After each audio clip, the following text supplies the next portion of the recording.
आज की हमारी guest Shreya Lohia, 16-year-old girl जो कि इंडिया की यंगेस्ट F4 विमेन रेसर हैं।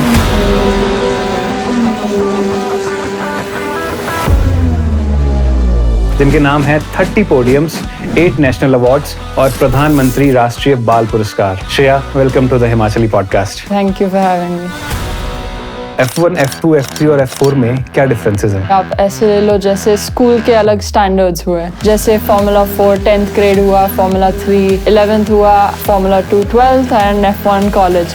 इंडिया में रेसिंग कल्चर क्यों नहीं है इतना स्ट्रॉन्ग? मेनली बिकॉज इंडिया में इतनी सपोर्ट एंड इंफ्रास्ट्रक्चर नहीं है मोटर स्पोर्ट्स का। ऑल्सो क्योंकि आई थिंक इंडिया में क्रिकेट सबसे बड़ा स्पोर्ट है। F4 का इकोसिस्टम आप हमें समझाओ जो इंडिया में रन होता है। इंडियन F4 चैंपियनशिप शुरू हुई थी, ये 2023 में शुरू हुई बाय RPPL। वो Indian racing league and Indian F4 championship run करते हैं। 6 डिफरेंट टीम्स है। सौरव गांगुली ने, अर्जुन कपूर, जॉन इब्राहिम और नागर चैतन्य जैसे लोगों ने भी टीम्स परचेस की है। It's like IPL। Exactly. The Himachali podcast.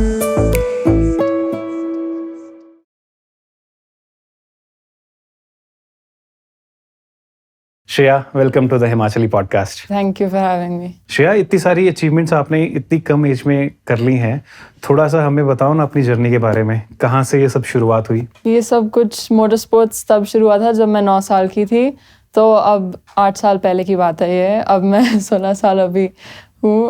मैं जब 9 साल की थी मैंने पहली बार एक रेंटल कार्टिंग ट्रैक में गो कार्टिंग ट्राई की थी, सिर्फ फन के लिए। एंड हमने ज़्यादा सोचा नहीं था उस time as like a career option, क्योंकि it's a very unconventional career. Like लोग स्पोर्ट्स सोच के मोटर स्पोर्ट्स नहीं सोचते एज द फर्स्ट थिंग। तो क्रिकेट सोचते एग्जैक्टली। तो मैंने बस ट्राई किया उस टाइम एंड मुझे इतना अच्छा लगा। मैंने उस टाइम बचपन में बहुत स्पोर्ट्स ट्राई किया, बट जब मैंने गो कार्टिंग ट्राई की तब मुझे वो इतनी अच्छी लगी कि I decided then and there कि यही मेरा करियर होगा and I want to build a career in motor sports. And तब से मैंने ट्रेनिंग शुरू की एंड आई स्टार्ट पार्टिसिपेटिंग और वहाँ से मेरा मोटर स्पोर्ट्स करियर शुरू हुआ। एक्सपोजर किसने दिया आपको वहाँ का? तो सबसे पहले जब मैंने ट्राई किया था रेंटल कार्टिंग, वो सिर्फ एक फन वाला ट्रैक था जहाँ पे एकदम बेसिक गो कार्ट्स होते थे। वहाँ पे हमने ट्राई किए थे, हम जस्ट मजे के लिए गए थे। उसके बाद जब मैंने, जब आप हम कह रहे हो तो हम कौन? हमारी फैमिली हमारी पूरी फैमिली। मेरे मम्मा पापा, मेरी सिस्टर और मैं। एंड मेरी सिस्टर मैंने ट्राई किया था बट मुझे ज़्यादा अच्छा लगा। तो फिर उसके बाद जब मेरा इंटरेस्ट डेवलप हुआ, मैंने पापा से बात की कि I want to do this professionally. तब पापा मुझे ट्रेनिंग के लिए लेके गए बैंगलोर में प्रोफेशनल कार्टिंग ट्रैक पे, जहाँ पे मैंने अपनी पहली 2-स्ट्रोक कार्टिंग ट्रेनिंग की। जो प्रोफेशनल टीम्स थे उन्होंने ट्रेनिंग प्रोग्राम रखी थी, उसमें मैं गई एंड मैंने सीखा more about basics of professional racing, professional karting. And उसके बाद मैंने टीम से कांटेक्ट किया एंड वी स्टार्ट ट्रेनिंग उनके साथ। एंड फिर उसके बाद मैंने अपनी पहली चैंपियनशिप में पार्ट लिया था जो हैदराबाद में हुई थी। कौन से ईयर में? This was 2018। पेरेंट्स का सपोर्ट कैसा है आपको? पेरेंट्स का सपोर्ट बहुत रहा है ऑब्वियसली, बिकॉज जब कोई बच्चा बोलता है कि मुझे मोटर स्पोर्ट्स ज्वाइन करना है, पेरेंट्स थोड़े कंफ्यूज हो जाते हैं कि मोटर स्पोर्ट्स तो पहले सुना ही नहीं है। अगर आप बोल रहे हो कि मुझे ज्वाइन करना है, करियर बनाना है, तब थोड़ा कन्फ्यूजन बन जाता है। एंड जैसे ही मेरे पेरेंट्स को पता लगा, वैसे मेरे फादर लाइक खुद काफ़ी एडवेंचरस टाइप है, लाइक उन्हें एड्रेनलिन स्पोर्ट्स बहुत पसंद है, तो उन्होंने काफ़ी सपोर्ट की। मदर ने भी बहुत सपोर्ट किया बिकॉज दोनों का शौक भी ऐसे लाइक एडवेंचर स्पोर्ट्स से रिलेटेड है। एंड मेरी एल्डर सिस्टर भी नेशनल शूटिंग में थे काफ़ी टाइम, तो मेरे पेरेंट्स ने बहुत सपोर्ट किया है। क्या क्या सैक्रिफाइसेस करने पड़ते हैं फैमिली को? बहुत सैक्रिफाइसेस करने पड़ते हैं। पहला सबसे बड़ा तो फाइनेंशियली होता है, क्योंकि मोटर स्पोर्ट्स काफ़ी एक्सपेंसिव है। तो एज अ फैमिली ऐसे डिसीजंस लेना, स्पोर्ट में पैसे डालना, वो बहुत बड़ा रोल होता है स्पोर्ट में। दूसरे सैक्रिफाइसेस ऑब्वियसली स्कूल भी बहुत मिस हो जाता है बीच बीच में। आप स्कूल नहीं जाते हो? स्कूल जाती नहीं रेगुलरली। जब से मैंने मोटर स्पोर्ट ज्वाइन किया तब से मैंने होम स्कूलिंग में शिफ्ट कर दिया एंड जो भी मेरे एग्जाम्स होता है वो मैं इन पर्सन दे के आती हूँ। बट अदरवाइज लाइक पढ़ाई मैं घर से करती हूँ जब मेरे पास टाइम होता है of racing. On a daily basis हमारे कभी बर्थडे एनिवर्सरी या कुछ है, हम आधे टाइम होते नहीं because we are always busy with our sports कि कहीं हमारा कंपटीशन चल रहा है या कुछ चल रहा है, तो ऐसे सैक्रिफाइसेस बनने पड़ते हैं। बट मेरी फैमिली बहुत सपोर्टिव है एंड वो हमेशा मानते हैं। क्लैरिटी कब हुई आपको कि बस इसी में ही मुझे अपना फ्यूचर देखना है? वो कौन सी मोमेंट थी? आई थिंक वही मोमेंट था जब मैंने पहली बार ट्राई किया। ऐसे लाइक थोड़ा सरप्राइजिंग होता है लोगों को कि इतनी यंग एज में मैंने डिसाइड किया था, बट जैसे ही मैंने ट्राई किया मुझे लगा कि नहीं, मुझे बहुत अच्छा लगा एंड इतना अच्छा लगा कि I don't want to do anything else, I just want to keep racing for my whole life. मेरे दिमाग में सिर्फ वो ही आया था उस टाइम। यार इतनी कम उम्र में बच्चों को नहीं होती क्लैरिटी यार, और आप कह रहे हो आप 8 या 9 इयर्स में आपको 9, क्लैरिटी मिल गई कि अब दिस इज इट, हाँ राइट? जी। ओके, बहुत बड़ी बात है। अपनी जर्नी के बारे में थोड़ा सा और बताओ ना कि कौन कौन सी चैंपियनशिप्स आपने पार्टिसिपेट करा है, कुछ फेमस। तो बेसिकली पहले 2-3 साल तो मैंने कार्टिंग से शुरुआत की थी अपने कार्टिंग career क्या में। होता है, थोड़ा सिंपली? गो कार्टिंग बेसिकली जो मोटर स्पोर्ट्स में एंटर करना है उसका एकदम बेसिक्स होता है। गो कार्ट एक बहुत लाइक लो हाइटेड व्हीकल होती है जो सिर्फ रेस ट्रैक्स पे चला सकते हो, वो कभी ऑन द रोड नहीं चल सकते हैं। ऑब्वियसली यंग बच्चे भी इनको चला सकते हैं एज लॉन्ग एज लाइसेंस मिल जाता है from the governing body which is the FMSCI Which is? The FMSCI, okay, कहाँ द होती है? Federation of motor sports clubs of India. वो लाइसेंसेस देता है out for racing which is different to a driver's license. तो जैसे मैं अभी 16 हूँ, मेरे पास ड्राइवर्स लाइसेंस नहीं है तो मैं रोड पे नहीं चला सकती, बट मैं रेस ट्रैक पे चला सकती हूँ because I am qualified for that license. तो एट दैट टाइम मैंने 2-3 साल कार्टिंग की थी इंडिया में नेशनल चैम्पियनशिप्स में, जो 2 चैम्पियनशिप्स चलती है, Rotax and X30 national championships. And वहाँ पे मेरे रिजल्ट्स काफ़ी अच्छे थे, बहुत ट्रॉफीज़ भी मिले थे। उसके बाद स्लोली एक साल मैंने हायर लेवल में कार्टिंग की थी एज इन हायर कैटेगरी जब मेरी एज बढ़ गई थी।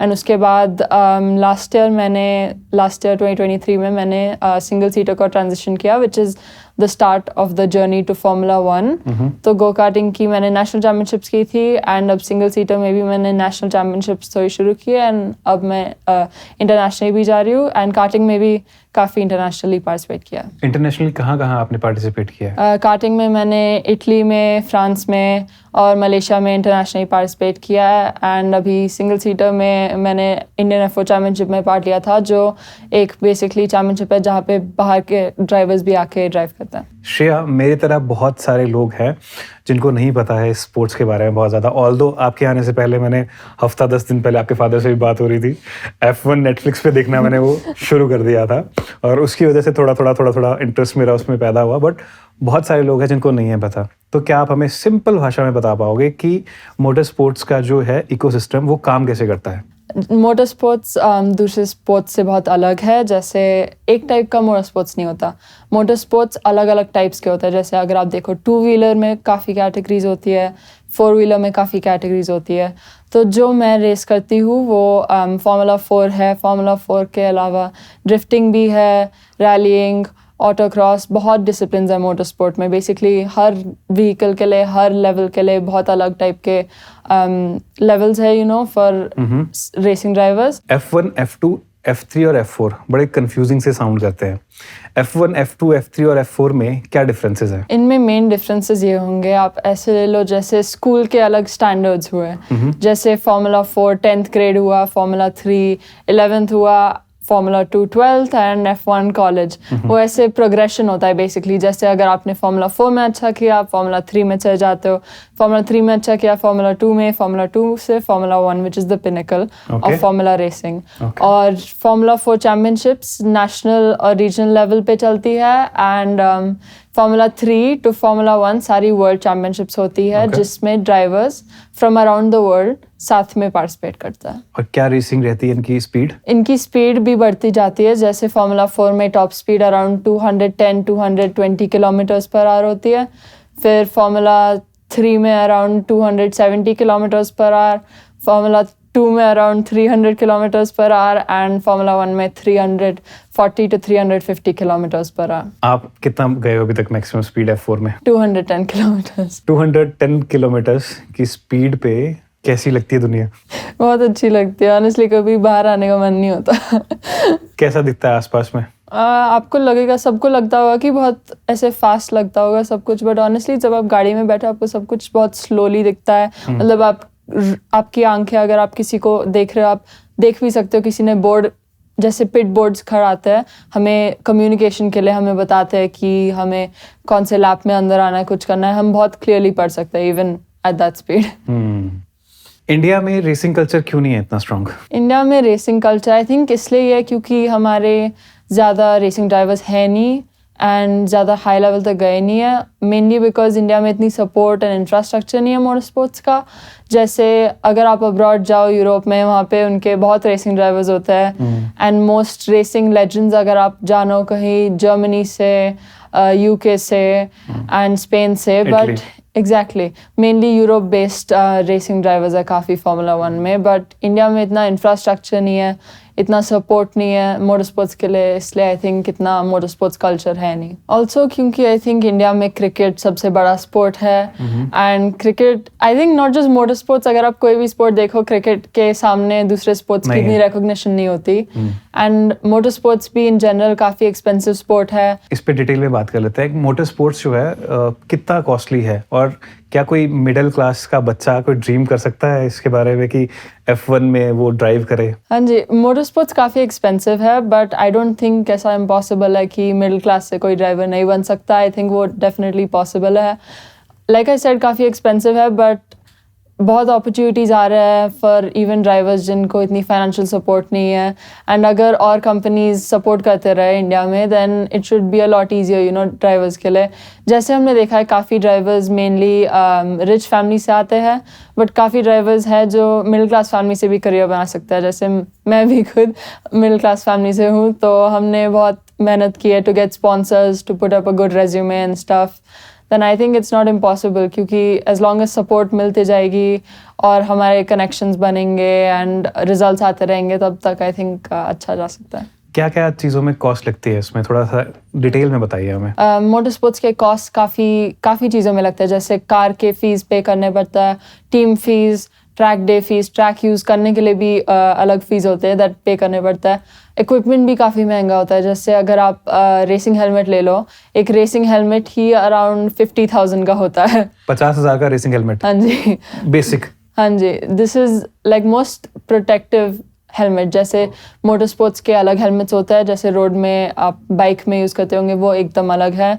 मोटर स्पोर्ट्स में कम्प्लीटली बिल्ट अराउंड सेफ्टी होता है, एंड जो हमारे रेस सूट्स, रेस शूज़ सारे फायर प्रूफ होता है to protect in case of emergencies. तो इनकी भी काफ़ी कॉस्ट होती है। एंड हेलमेट का सपोज अगर आप लो 50,000 खरीदने के लिए, अगर आपको पेंट कराना है, कस्टमाइज़ कराना है, उसके लिए एडिशनल 50-60,000।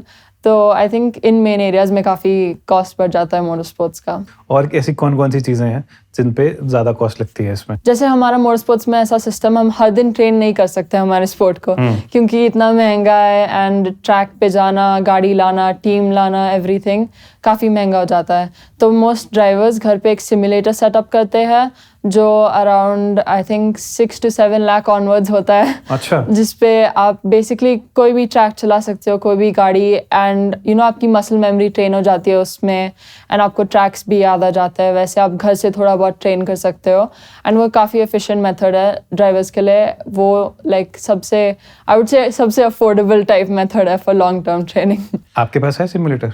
मेरे पास, हाँ जी, अभी थोड़े दिन पहले ही सिमुलेटर मिला है, एंड मेरे एक स्पॉन्सर वर्चुअल रेसिंग हब ने मेरे कस्टमाइज सेटअप किया। अच्छा, आपको स्पॉन्सर किया किसी ने? हाँ जी। सिमुलेटर? हाँ जी। तो कितना रियल होता है ये एक्सपीरियंस सिमुलेटर का? आई थिंक बहुत रियलिस्टिक होता है। जैसे घर पे बैठ के जैसे फोर्स फीडबैक आती है स्टीयरिंग से, एंड मॉनिटर्स जैसे लगे है, गाड़ी है, एकदम प्रॉपर फीलिंग आती है। पेडल्स भी सेम होता है एंड स्टीयरिंग भी सेम होती है। आप सब कुछ अपने वे में एडजस्ट कर सकते हो, जैसे एडजस्ट करना है, सीट पोजीशन, सब कुछ। आई थिंक बहुत रियलिस्टिक है। मुझे उस सिमुलेटर में बैठ के ऐसा लगता है कि मैं ट्रैक में पहुंच गई हूँ। अच्छा, इतना रियल होता है ये? हाँ जी। घर वाले भी कभी बोलते हैं कि बेटा जरा हटना, जरा हमें भी जरा हाँ जी, चलाने देना, थोड़ा हम भी हाँ जी, सब लोग बोलते हैं। सब लोग मेरे घर में सब लोग आ जाते हैं सिमुलेटर पे बैठने, मुझे टाइम नहीं मिलता, सब लोग बैठे होते हैं एक्सपीरियंस लेने। मना नहीं करते उनको?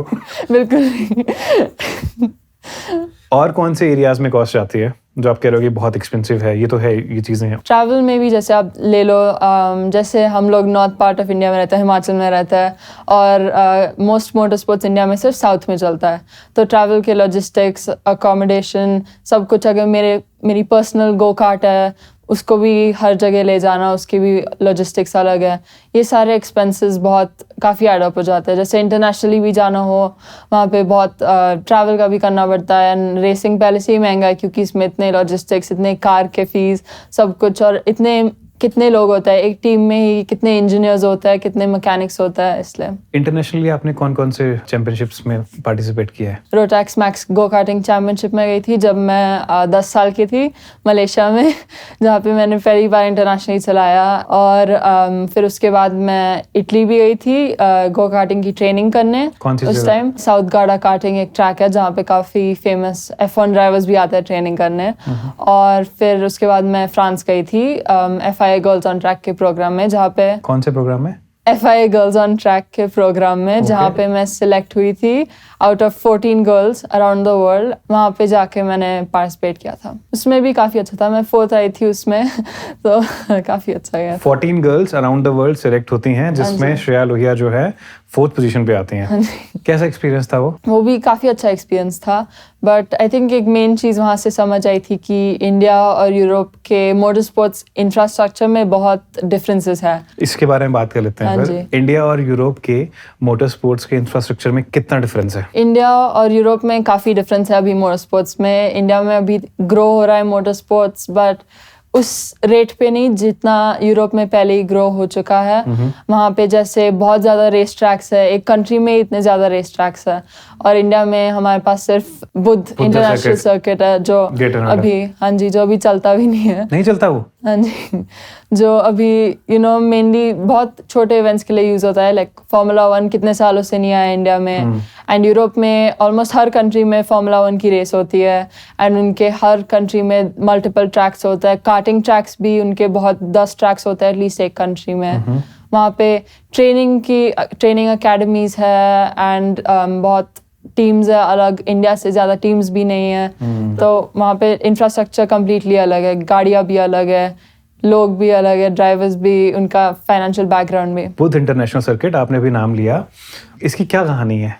आपने भी बोला कि वहाँ कुछ नहीं होता है, जबकि बना तो F1 रेसिंग के लिए था ना। थोड़ा डिटेल में बता पाएंगे इसके बारे में? तो बुद्ध इंटरनेशनल सर्किट नोएडा में इनिशियली फार्मूला 1 के लिए बना था, एंड वो चला था अच्छी तरह से 3 साल। बहुत इंटरेस्ट बढ़ा था सबका, और बहुत फेमस रेसिंग ड्राइवर्स आए थे हमारे, लुइस हैमिल्टन, सेबेस्टियन वेटल, सारे ग्रेट्स ऑफ फार्मूला 1, माइकल शूमैकर, सब लोग इंडिया में आके चला के गए हैं। उसके अगले साल आई थिंक 2014 में गवर्नमेंट के थ्रू या आई डोंट नो क्या हुआ था, formula 1 grand pre, Indian grand pre entertainment tax के अंदर चले गई थी, and because of which formula 1 से भी वहाँ पे थोड़ी उनके एंड पे डिसएग्रीमेंट्स हो गई थी, एंड उसके बाद फार्मूला 1 इंडिया में चलना बंद हो गया। ये एंटरटेनमेंट टैक्स की कैटेगरी में इन्होंने डाल दिया फार्मूला 1 को इंडिया में, और उस वजह से फिर डिस्प्यूट्स हुए। हाँ जी, उसकी वजह से ऑब्वियसली फार्मूला 1 की मैनेजमेंट भी बैकआउट हो गए।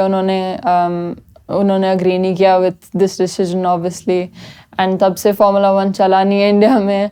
तो बाहर की कंट्रीज में कौन सी कैटेगरी में रखा जाता है इसको? स्पोर्ट्स की? एग्जैक्टली हाँ, बाहर की कंट्रीज में फार्मूला 1 स्पोर्ट्स कैटेगरी में जाता है, एंड वहाँ पे जैसे कंट्रीज है, गवर्नमेंट है, वो स्पोर्ट को बहुत रिस्पेक्ट भी देता है, रिकॉग्नाइज भी करता है। इंडिया में स्पोर्ट को अभी तक as a proper national sport recognise भी नहीं किया गया है, तो आई थिंक वो एक बहुत बड़ा मेन डिफरेंस है। इटली में तो मैं देख रहा था वही डॉक्यूमेंट्री जो आती है उस पे, नेटफ्लिक्स पे, रिलीजन की तरह है ऐसा।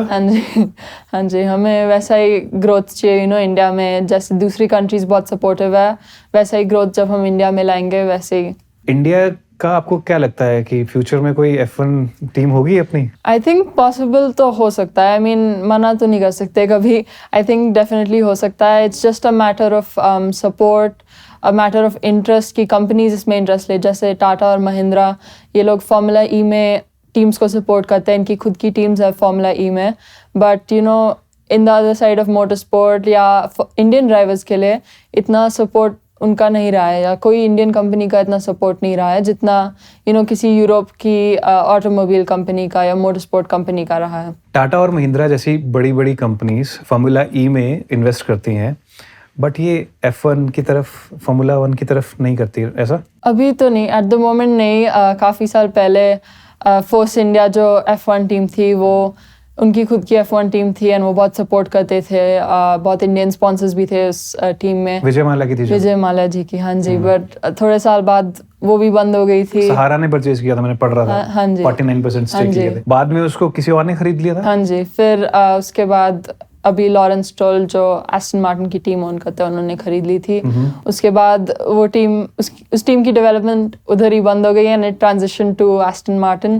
तो थोड़े साल फार्मूला 1 में भी इंडिया की खुद की टीम थी बट अभी नहीं है। लगता है आपको फ्यूचर में इंडिया में ग्रैंड प्री होगी? इंडिया में ग्रैंड प्री होने के काफ़ी चांसेस है एज लॉन्ग एज ये कंपनीज इंटरेस्ट ले। जैसे क्रिकेट में काफ़ी इंटरेस्ट होता है इन कंपनीज में, काफ़ी इन्वेस्टमेंट्स होती है। अगर ऐसी same investment same interest motor sports में भी लेंगे लोग, I think for sure Indian grand pre वापस आ सकती है। F4 के बारे में बात कर लेते हैं अभी। F4 का इकोसिस्टम आप हमें समझाओ जो इंडिया में रन होता है, कैसे ये ऑपरेट होता है? इंडिया में जो इंडियन F4 चैंपियनशिप शुरू हुई थी ये 2023 में शुरू हुई okay. By RPPL, racing promotions private limited, run by mister Akhilesh Reddy sir, जिन्होंने काफी सपोर्ट किया मेरी करियर में। ये ओनर है इसके? हाँ जी। Okay. वो Indian racing league and Indian F4 championship run करते हैं थ्रू RPPL एंड ये इंडियन रेसिंग लीग पिछले 3 साल से चल रहा है एंड इंडियन F4 2 साल से। ओके। एंड इन टीम्स का भी, इन चैंपियनशिप्स का भी बहुत अच्छा सपोर्ट रहा है। इनमें जो 6 डिफरेंट टीम्स है, सौरव गांगुली ने, अर्जुन कपूर, जॉन इब्राहिम और नागा चैतन्य जैसे लोगों ने भी टीम्स परचेस की है। अच्छा। हाँ जी। IRL में? हाँ जी, Indian racing league and Indian F4 में। It's like IPL? एग्जैक्टली। हाँ जी। इस पे भी टीम्स होती हैं फिर? हाँ जी। Okay. वैसा ही सिस्टम इंडियन रेसिंग लीग में है एंड जो मैं इंडियन F4 चलाती हूँ उसमें हमारे 5-6 डिफरेंट राउंड्स होता है इन द ईयर, जिनमें हर राउंड में स्पेसिफाइड नंबर ऑफ रेसेस होता है। रेसेस में अकॉर्डिंग टू हमारी रेस ट्रैक पोजीशन हमें पॉइंट्स मिलते हैं एंड वो पॉइंट्स एड अप होके चैंपियनशिप स्टैंडिंग्स देता है। आप रेस करते हो हैदराबाद ब्लैकबर्ड्स की तरफ से? ओके। थोड़ा सा अपनी टीम के बारे में बताओ, थोड़ा अपने जो कलीग्स हैं उनके बारे में बताओ। हाँ जी, हैदराबाद ब्लैकबर्ड्स टीम में मेरे काफ़ी अच्छे टीममेट रहे थे इस पिछली साल। काफ़ी इंटरनेशनल ड्राइवर्स भी आए थे, जैसे नील जानी एक बहुत फेमस इंटरनेशनल ड्राइवर है, वो भी आए थे एंड ऑब्वियसली नागा चैतन्य की भी बहुत सपोर्ट रही थी, वो भी बहुत सपोर्ट करे थे टीम का। हमेशा हमारे हर रेस के पहले हमें आके हमेशा गुड लक विश करते थे। Naga Chaitanya ons Hyderabad blackbirds? हाँ जी। ओके। हाँ जी, तो वो काफ़ी सपोर्टिव थे हमारी पूरी टीम के बारे में। जब भी मुझे कोई एडवाइस चाहिए होती, मैं किसी भी ड्राइवर को, किसी IRL के किसी एक्सपीरियंस ड्राइवर को जाके पूछ सकती थी। ओके। आपके साथ जो बिहाइंड द सीन्स जो लोग काम करते हैं उनके बारे में थोड़ा बताओ। फार्मूला 4 में जैसे हमारी MP मोटरस्पोर्ट जो टीम है नीदरलैंड्स की, वो पूरा चैंपियनशिप रन कर रहे थे एज द टेक्निकल टीम। उनके मैकेनिक्स, उनके रेस इंजीनियर्स सब लोग इंडिया में आके हमें नेदरलैंड्स से लोग आए थे? हाँ जी। Mechanics? Netherlands and around the world, Europe के सारे मैकेनिक्स, सारे रेस इंजीनियर्स आए थे। उन्होंने हमारी गाड़ी सेटअप करने में मदद की। सारे हर ड्राइवर के लिए एक इंजीनियर अपॉइंट किया था, तो हर सेशन के बाद, हर रेस के बाद हम अपने इंजीनियर के साथ बैठ के डिस्कशन करते हैं on how to improve lap time, on गाड़ी में क्या चेंजेस करने हैं, ऑल ऑफ दैट। तो काफ़ी बड़ा क्रू होता है मोटर स्पोर्ट्स में। हर ड्राइवर के लिए एटलीस्ट 3-4 लोगों की टीम होती है। F4 रेसिंग में जो कार्स आप लोग यूज करते हो, ये कहाँ मैन्युफैक्चर होती हैं? मेनली जो F4 में कार्स यूज होती है वो आइदर इटली या फ्रांस में मैन्युफैक्चर होके आती है। जैसे हमारी गाड़ियाँ जो थी वो सारी फ्रांस से आई है। अच्छा, और कितनी कॉस्टली होती है ये F4 की कार्स? F4 की cars around, her car I think around 1 crore की है। अच्छा। हाँ जी। कितनी पावरफुल होती है? इनका इंजन अबाउट 180 bhp होता है with a top speed of 210 kilometres per hour and around 500 kilo की कार होती है, बट काफ़ी फास्ट जाती है। इनमें डाउन फोर्स भी काफ़ी होता है। और सेफ्टी का क्या ध्यान रखा जाता है स्पेशली? इनमें सेफ्टी का ऑब्वियसली जो ड्राइवर का कॉकपिट होता है जिसमें आप बैठे हो, सीट के सराउंडिंग बहुत प्रोटेक्शन होती है। हैंड्स डिवाइसेस जो हमारी हेलमेट के साथ लगती है वो भी बहुत प्रोटेक्ट करता है इन केस ऑफ एक्सीडेंट्स।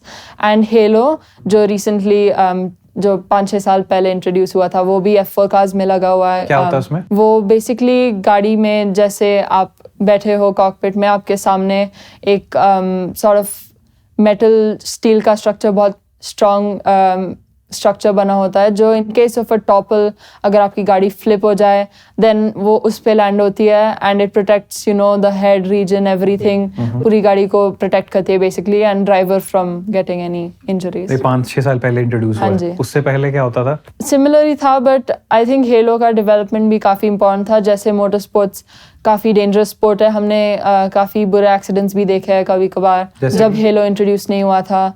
जैसे कि एक बहुत फेमस एक्सीडेंट था इन अराउंड 2014 जो जापान में हुआ था, which was due to a similar reason for halo. एक फार्मूला 1 ड्राइवर की डेथ हुई थी because of this reason. So halo का भी इंट्रोडक्शन काफ़ी इंपॉर्टेंट रहा है। जब से मैं वो डॉक्यूमेंट्री देख रहा हूँ ना फार्मूला 1 वाली नेटफ्लिक्स पे, तो हाँ, अगर आप लोगों ने नहीं देखी है तो जाके एक बार देखना, आपको बड़ा मजा आएगा, फॉर श्योर आएगा। मेरे को तो आ रहा है। बहुत बार उसमें बोला जाता है कि कार में गलती है, कार गलत है, कार सही नहीं है, कार में प्रॉब्लम्स है।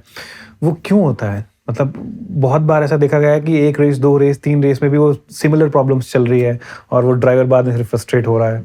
ऐसा क्या होता है? जैसे मोटर स्पोर्ट्स एक अलग स्पोर्ट है, इसमें इक्विपमेंट कम्प्लीटली अलग होता है। आपकी इक्विपमेंट आपकी गाड़ी हुई एंड आपका रेसिंग गियर, एंड अगर आपकी गाड़ी में कभी कोई प्रॉब्लम हो जाती है, जैसे नॉर्मल व्हीकल्स में, रोड व्हीकल्स में भी कभी प्रॉब्लम्स आ जाती है, वैसी सेम प्रॉब्लम्स रेसिंग कार्स में भी आ जाती है। बट जब आपको पता है कि इतनी बड़ी रेस में आप जा रहे हो और उससे पहले ऑब्वियसली कितने सारे टेस्ट होते होंगे उस कार के, कितने बड़े बड़े मैकेनिक्स, इंजीनियर्स उसके ऊपर काम कर रहे होते हैं, कितना बड़ा बड़ा हाईली क्वालिफाइड क्रू काम कर रहा होता है, उसके बावजूद ये वाली फ्लॉस कैसे होते होंगे? आई थिंक मोटर स्पोर्ट्स में ऐसा होते रहता है क्योंकि you know it's more of a technical thing भी। आप हमेशा खुद अकेले नहीं हो, आपको कार पे भी रिलाई करना पड़ता है। एंड यू नो फार्मूला 1 में कैसा होता है कि हर टीम का अलग बजट, अलग यू नो इंफ्रास्ट्रक्चर होता है, हर टीम अलग वे में गाड़ी डेवलप करता है। तो it depends on all that, you know engineers का नॉलेज एंड स्टफ। एंड कभी कभार अनफॉर्चुनेटली थोड़ी चीज़ें भी हो जाती है, जैसे अगर आप ट्रैक पे हो, अगर आपने कोई कहीं ऑफ ट्रैक चले गए या कोई पत्थर लग गया, कुछ लग गया, उससे गाड़ी को भी डैमेज हो जाता है, कभी टायर्स पंक्चर हो जाता है, कभी फ्यूल ख़त्म हो जाता है। बहुत अनफॉर्चुनेट सर्कमस्टांसेस भी मोटर स्पोर्ट में होता है। It's not just formula 4, out of formula 4 motor sport के हर डिसिप्लिन में भी आपकी गाड़ी का कोई फेलियर हो सकता है एंड उसमें आप कुछ नहीं कर सकते। श्रेया, F1, F2, F3 और F4 के ड्राइवर्स कितना अर्न करते होंगे? फार्मूला 1 के drivers around $100 million per year अच्छा। कमाते हैं। फार्मूला 2 के भी आई थिंक सिग्निफिकेंट अमाउंट कमाता है हर साल, बट फार्मूला 3 और फार्मूला 4 में पैसे नहीं अर्न होते हैं। फार्मूला 3 और फार्मूला 4 वालों को पैसे नहीं मिलते हैं? नहीं। जस्ट पार्टिसिपेट कर रहे होते हो? हाँ जी। ऐसा क्यों? ऐसा पता नहीं, ये इकोसिस्टम ऐसे बना हुआ है। इकोसिस्टम ऐसे ही है। ओके। जनरली खुद ही देने पड़ता है, बट ऑब्वियसली जैसे मैं मिडिल क्लास फैमिली से हूँ, हम स्पॉन्सर्स की सपोर्ट लेते हैं क्योंकि खुद से फाइनेंशियली बहुत डिफिकल्ट हो जाता है इतने बड़े अमाउंट्स देना। ऐसा क्यों होता होगा कि मतलब आप कुछ भी नहीं अर्न करते हैं F3 और F4 वाले ड्राइवर्स? नहीं, मे बी स्पॉन्सरशिप अमाउंट से थोड़ा बहुत, बट वो sponsorship amount generally you know races में ही चले जाता है। That's the only earning. Shreya, जैसे कि आपने बताया कि आप एक मिडिल क्लास फैमिली से हो और एक इतनी महंगी स्पोर्ट्स में जो है पार्टिसिपेट कर रहे हो और एक अच्छा नाम बना रहे हो, कितना मुश्किल होता है आपके लिए स्पॉन्सरशिप्स वगैरह ढूंढना? स्पॉन्सरशिप ढूंढना मोटर स्पोर्ट्स में काफ़ी मुश्किल होता है इंडिया में। जैसे मैंने बोला, ये काफ़ी पॉपुलर नहीं है इंडिया में मोटर स्पोर्ट्स, तो कंपनीज यूजुअली हेजिटेट करते हैं मोटर स्पोर्ट्स में स्पॉन्सरशिप देने के लिए। अगर यू नो वो सेम कंपनीज जो जैसे टायर की कंपनीज या ऑटोमोबाइल की कंपनीज जो क्रिकेट को सपोर्ट करते हैं, अगर वो अपना सपोर्ट मोटर स्पोर्ट्स में भी ला सकता है देन आई थिंक बहुत अच्छा होगा। एंड क्योंकि जैसे मैंने बोला मोटर स्पोर्ट्स में स्पॉन्सरशिप मुश्किल है, बट मोटर स्पोर्ट्स में ग्रो करना भी सिर्फ तभी पॉसिबल होगा जब स्पॉन्सरशिप्स के थ्रू होगा। ये पूरा इकोसिस्टम तभी ग्रो करेगा हाँ जब जी। स्पॉन्सरशिप्स आएंगी, बड़ी बड़ी कंपनीज इसमें इन्वेस्ट करेंगी और इन्फ्लुएंशियल लोग आके हाँ जी। जब इसमें पार्टिसिपेट करेंगे, राइट? हाँ जी। और गवर्नमेंट जब इसकी तरफ हाँ ध्यान जी। देगी। गवर्नमेंट की सपोर्ट भी बहुत इम्पोर्टेंट है। जैसे उत्तर प्रदेश के चीफ मिनिस्टर योगी आदित्यनाथ जी ने बहुत सपोर्ट की थी। कैसे? जब मोटो जीपी चैंपियनशिप आई थी इंडिया में 2023 में बुध सर्किट में, Okay. तब उन्होंने और यूपी गवर्नमेंट ने बहुत सपोर्ट की थी उसे पूरा ऑर्गेनाइज करने के लिए। कैसे? बुध इंटरनेशनल सर्किट इतने सालों से नहीं चल रहा था एंड वहाँ पे बड़े इवेंट्स नहीं हो रहे थे, बट योगी जी ने बहुत सपोर्ट की थी एडमिनिस्ट्रेटिवली भी, फाइनेंशियली एंड इंफ्रास्ट्रक्चर वाइज भी। मोटो जीपी को बहुत सपोर्ट दी थी उस टाइम जब वो इंडिया में पहली बार हुई थी। और इसके क्या रिजल्ट्स रहे? इसके रिजल्ट्स बहुत अच्छे थे। बहुत सेलिब्रिटीज़ भी आए थे, ऑब्वियसली बहुत इंटरेस्ट ग्रो हुआ था वापस मोटर स्पोर्ट्स में। एंड जैसे जॉन इब्राहिम भी थे वो गए थे एक लैप पे बुध में अपनी बाइक चलाने, तो काफ़ी जनरेट हुआ था इंटरेस्ट। पब्लिक वापस बहुत इंटरेस्ट ले रहे थे और सब लोग खुश थे कि बुध सर्किट में वापस रेसिंग शुरू हो गई थी। उसके बाद गवर्नमेंट ने कुछ और ऑर्गेनाइज वगैरह कराया कुछ? उसके बाद फॉर्मूला ई हुआ था बुध सर्किट में? नहीं, हैदराबाद स्ट्रीट सर्किट में। ठीक है। बट उसके बाद कुछ हुआ नहीं। Formula E and MotoGP दोनों अगले साल भी रिन्यू होने चाहिए थे 2024 में, बट वो उस साल नहीं हुए। इस साल भी होप्स है कि वो वापस आ जाए, बट अभी तक कुछ कैसे जैसे आपने कहा कि मोटो जीपी इंडिया में आया था, तो कैसे आया था, क्या रहता है? जैसे बेसिकली मोटो जीपी के ऑर्गेनाइजेशन से बात होती है, इंडिया के मोटर स्पोर्ट फेडरेशन से, एंड ऑब्वियसली होस्टिंग सिटी के गवर्नमेंट से भी बात होती है, एंड वो डील्स बनाते हैं। एंड जनरली जो चैम्पियनशिप की ऑर्गेनाइजेशन होती है वो यूजुअली पे करते हैं to come and host the race, and according to that सारा रेवेन्यू ग्रो होता है। एंड अगर गवर्नमेंट भी पार्शली सपोर्ट देता है टू होस्ट द इवेंट, उनके भी बहुत टिकट सेल्स में रेवेन्यू बनता है। हिमाचल में मोटर स्पोर्ट्स का क्या सीन है? हिमाचल में मोटर स्पोर्ट्स का बहुत सही सीन है। अच्छा। जो सुरेश राणा जी है 14 time national rally champion, raid de Himalaya भी काफी बार जीत चुके हैं। उन्होंने Himalayan extreme motor sports organisation शुरू किया है, okay. जो काफी इवेंट्स रन करता है हिमाचल में, जैसे रैली ऑफ हिमालयस जो काफी सालों से चल रहा है। अभी 4था साल खत्म हुआ था रैली ऑफ हिमालयस का। एंड उन्होंने रिसेंटली ऑटोक्रॉस इवेंट भी कराया था कुल्लू में, जिसमें बहुत पब्लिक का बहुत इंटरेस्ट आया था, बहुत ज़्यादा स्पेक्टेटर्स थे और बहुत ज़्यादा पार्टिसिपेंट्स भी आए थे। ओके। और क्या लगता है आपको, क्या ग्रोथ लगती है? आई थिंक ग्रोथ बहुत अच्छी हो सकती है हिमाचल में। जैसे मैंने बोला, काफ़ी इंटरेस्ट है और यूथ में भी बहुत इंटरेस्ट ग्रो हो रहा है मोटर स्पोर्ट्स में, एंड रैली के टूवर्ड्स, ऑटोक्रॉस के टूवर्ड्स बहुत इंटरेस्ट ग्रो हो रहा है। आई थिंक हिमाचल से भी बहुत अच्छा टैलेंट निकल सकता है। टूवर्ड्स द एंड, रेसिंग की कुछ टर्म्स हैं जिनको आपको हमें सिंप्लीफाई करके बताना है। हमने कुछ नोट डाउन किया हुआ है, बट बहुत ही सिंपल वे में।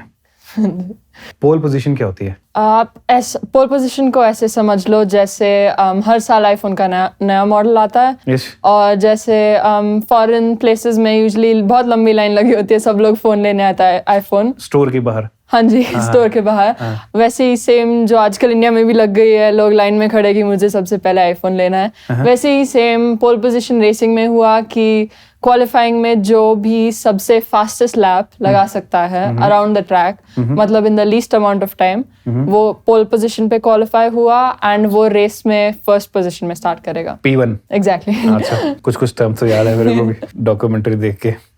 DRS क्या होता है यार? DRS ऐसे आप सोचो कोई गाड़ी में बूस्ट बटन जिससे आपकी स्पीड बढ़ जाती है, जैसे गेम्स में होती है वो। हाँ जी, तो लगते हैं। हाँ जी। बट वो गाड़ी में क्या होता है रेसिंग कार में, उसमें जो रियर विंग होती है उसमें एक फ्लैप होता है। अगर आप DRS का बटन प्रेस करते हो उससे वो फ्लैप एक्टिवेट हो जाता है एंड उससे एयर रेजिस्टेंस रिड्यूस हो जाती है, जिससे स्पीड बढ़ती है। और ये DRS कब मिलता है? मैंने उसमें देखा था कि इसके पास DRS है वो, और आगे वाला डर रहा है, अच्छा इसके पास DRS है तो ये भाग के आ जाएगा, वो कब मिलता है? DRS बेसिकली ट्रैक में अलग अलग जोन्स होता है जहाँ पे आप DRS एक्टिवेट कर सकते हो, एंड DRS तभी एक्टिवेट होता है अगर आप आगे वाले ड्राइवर के 1 सेकंड के विद इन हो। अच्छा, तभी आप DRS एक्टिवेट कर सकते हो to get extra speed through the straights. Okay. और undercut and overcut? Undercut and overcut pit stop system है। जैसे सपोज आप जूते बांधने रुक गए हो और आपका दोस्त आगे भाग गया है, वो आगे निकल जाएगा। वैसे सॉर्ट ऑफ सिस्टम अंडरकट का हुआ। जैसे अगर रेस में जब आपको टायर्स चेंज करना है और किसी ने पहले पिट कर लिया अंदर, एंड पिट कर लिया मतलब? पिट कर दिया मतलब पिट लेन में आके, जो बॉक्स में जो, हाँ जी, पिट लेन में आके टायर चेंज करने आ गए एंड दूसरी गाड़ी आगे चल रही है, देन दूसरी चलती हुई गाड़ी को ऑब्वियसली एडवांटेज मिलेगा। पिट स्टॉप में टाइम लग गया एंड दूसरी वाली गाड़ी बहुत फास्ट लैप पे जा रही है, बाय द टाइम आप वापस आओगे वो अंडरकट हो जाता है, मतलब आगे वाले ड्राइवर को एडवांटेज मिल गया है एंड जो जिसने पिट किया है उसके टायर्स चेंज हो गया, बट उसको भी अलग टाइप ऑफ टायर एडवांटेज मिल गया depending on the time in the race. Tyre नए आ गए हैं तो फिर वो उस हिसाब से और ज्यादा उसको फोर्स हाँ जी, उसका उल्टा ओवरकट हुआ। ओके। और एपेक्स आप ऐसे सोच लो जैसे किसी माउंटेन का सबसे शार्प पॉइंट, सबसे टॉप पॉइंट एपेक्स रेसिंग में हुआ कोई कॉर्नर का सबसे शार्पेस्ट पॉइंट है, सबसे मेन पॉइंट, जहां अगर आप उस एपेक्स को हिट करके अपनी गाड़ी लेके जाओगे देन आपको परफेक्ट रेसिंग लाइन मिल जाएगी। अच्छा। तो वो बेसिकली लाइक इमेजिनरी पॉइंट होता है कॉर्नर में, अगर आप परफेक्टली उस एपेक्स को लोगे देन आपका रेसिंग लाइन परफेक्ट जाएगा और आपका टाइम इंक्रीज होता जाएगा। ओह वाह।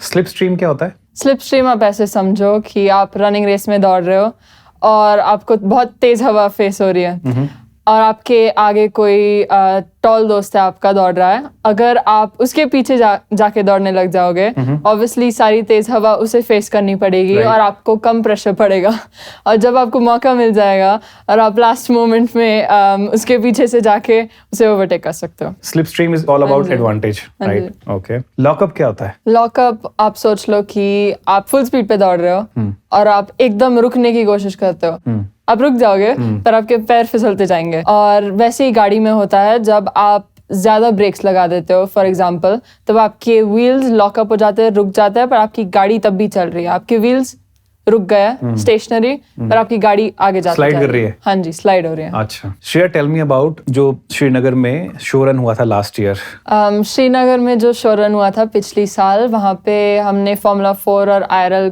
गाड़ियों का शोकेस किया था। IRL मतलब इंडियन रेसिंग लीग गाड़ी, और वहाँ पे सिर्फ मैं अकेली लड़की थी जो ये गाड़ियाँ चला रही थी। अच्छा। मैंने फॉर्मूला 4 कार चलाई थी वहाँ पे, एंड वहाँ पे हमने बेसिकली डोनट्स और बर्नआउट्स किए थे गाड़ियों को शोकेस करने के लिए, जो पब्लिक को बहुत मजा आया देखने में। डोनट्स एंड बर्नआउट्स क्या होता है? डोनट्स जैसे आप गाड़ी में, जैसे डोनट ही होता है, आप गाड़ी को वैसी शेप में घुमाते जाओगे, वो डोनट हुआ। ड्रिफ्टिंग? हाँ जी। अच्छा। वैसे ही ड्रिफ्टिंग, बट फॉर्मूला 4 कार में की थी ये। और बर्नआउट्स भी सेम, जैसे अगर आप गाड़ी एक जगह में रखोगे और आप टायर्स को पूरा फुल रेव करके फिर लॉन्च करोगे, वैसा बर्नआउट हुआ। अच्छा, और लोगों का क्या रिस्पांस था वहाँ पे? लोगों का बहुत अच्छा रिस्पांस था, सब लोग बहुत खुश थे। इवन गाड़ी के बाहर निकलने के बाद काफी लोग फोटो और बात करने आए थे, सब लोग बहुत खुश हुए थे। इतने लोगों के बीच में, इतने रेसर्स के बीच में, ड्राइवर्स के बीच में अकेली लड़की, 16 साल की यंग लड़की, उस टाइम तो 15 साल की होगी, हैं? क्या फीलिंग थी उस टाइम पे, वो भी श्रीनगर में आप चला रहे थे जब? फीलिंग तो बहुत अच्छी थी, बहुत मजा आया। ऑब्वियसली F4 गाड़ियाँ तो मेन रोड पे चलती ही नहीं, एंड हमें ये अपॉर्चुनिटी दी थी डल लेक के एकदम साइड में गाड़ी चलाने की, और क्या ही मांग सकते हैं। एंड बहुत मजा आया था ये करने में। कहाँ से कहाँ तक था ट्रैक ये? जो हमारी गाड़ियाँ जिस स्ट्रेच पे चलाई थी वो ललित घाट से नेहरू पार्क तक 1.7 किलोमीटर का स्ट्रेच था। Okay. और एक बहुत गर्व की बात थी कि हमारी सारी गाड़ियाँ Indian flag, Indian try colour, हमारे भारत के रंग में थी, और हमने वैसे चलाई थी श्रीनगर जैसी जगह में, और ये बहुत गर्व की बात थी सबके लिए। क्या बात है।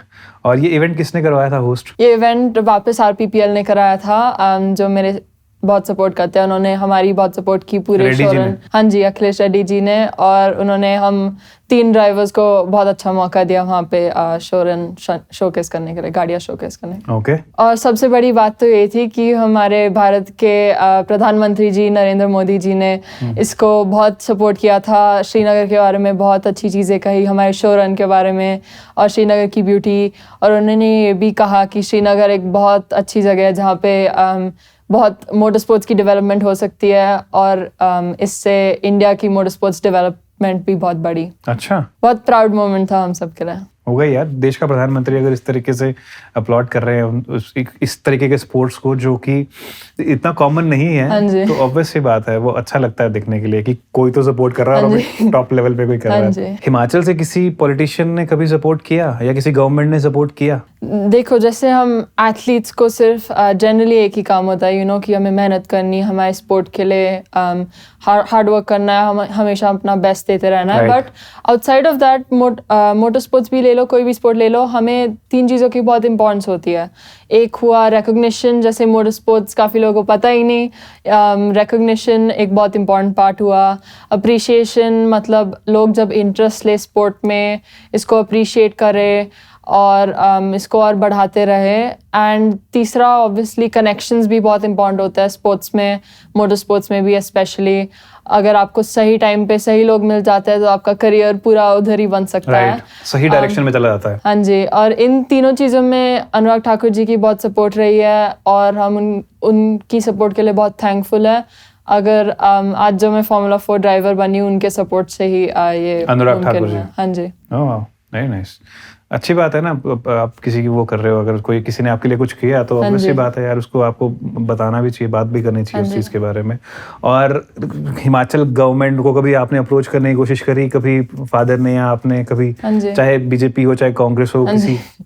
हिमाचल गवर्नमेंट ऑब्वियसली हमने अप्रोच करने की कोशिश की है, क्योंकि गवर्नमेंट से जनरली अगर स्पोर्ट में सपोर्ट मिल जाता है देन काफ़ी अच्छा हेल्पफुल हो सकता है करियर के लिए। But like I said, Anurag Thakur ji का अच्छा रिस्पांस रहा, बाकी ज़्यादा नहीं रहा है।